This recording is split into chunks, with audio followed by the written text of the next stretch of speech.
You know, AI writing assistants are amazing, right? They're total game changers. But what if I told you they have a hidden flaw? Something that's secretly sucking the life right out of your writing. Well, in this explainer, we're going to hunt that flaw down, and I'm going to show you a super simple trick to make your AI text stronger, clearer, and way more human. So let me just ask you this, and it's kind of weird. Is your AI writing assistant creating zombies? I know, it sounds a little dramatic, but honestly, this gets right to the heart of a huge problem with AI-generated text. Just hang with me for a minute, and you'll see exactly what I'm talking about. Look, there's no question that AI is a fantastic writing partner. I mean, it can brainstorm ideas, it can draft entire emails, it can structure reports in just a few seconds. But it has this one little weakness, this hidden flaw that can make its writing feel, well, distant, kind of abstract, and just totally lifeless. Okay, so it's time to unmask the villain here. We are going hunting for something called a zombie noun. And believe me, these things are responsible for sucking all the energy right out of your sentences, leaving them just sort of shambling and weak. The source material we're looking at here really nails it with this description. It says zombie nouns fill your writing with pomposity and abstraction. You know what that means? Instead of being clear and to the point, your text gets all bloated and vague. It might sound kind of formal or smart, but really, it's just harder for people to understand. So what in the world is a zombie noun, really? Okay, picture a verb, a word full of action and energy, that's been mutated into some clunky, abstract noun. For instance, think of the powerful verb decide. The zombie version? It's decision.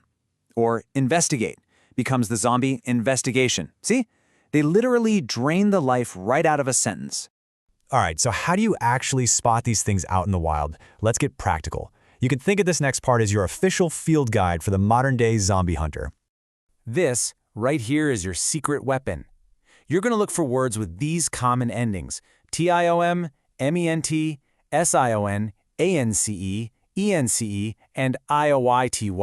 Words like implementation, assessment, comprehension, continuance. As soon as you see one of those, a little alarm bell should be going off in your head. Ding, ding, ding. You've probably just spotted a zombie.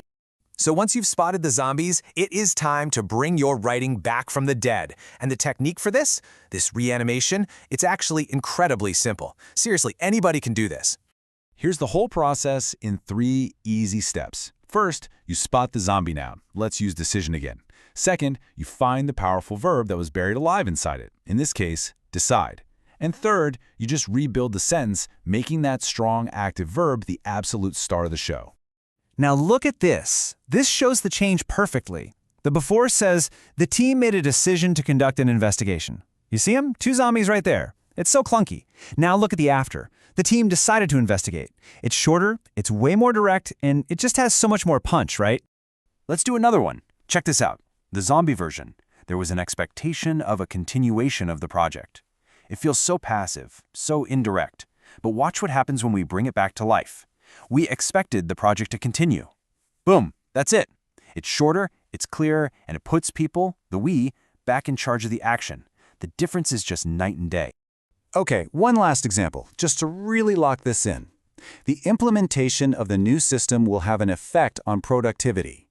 It sounds so abstract. Now, the reanimated version, implementing the new system will affect productivity. See? It's active, it's direct, it's vigorous. You've basically just performed literary CPR on that sentence. So why does any of this actually matter? Because look, this isn't just some nerdy grammar trick. This is about transforming that clunky, abstract stuff the AI spits out into clear, powerful, and effective human communication. It's all about making sure your message actually lands with the person reading it. And this right here, this is the main takeaway. The AI is going to give you the raw material, sure, but it's your logical human mind that spots the weakness and makes the edit. You are the one who turns that abstract text into something vigorous, something concrete, something that really communicates. You're not just a user. You are the editor-in-chief here. So the next time you get a draft from your AI assistant, don't just take it as is. Hunt for the zombies. Reanimate those verbs. And think of it this way. The AI provides the clay, but you are the sculptor. So the real question is, what will you create?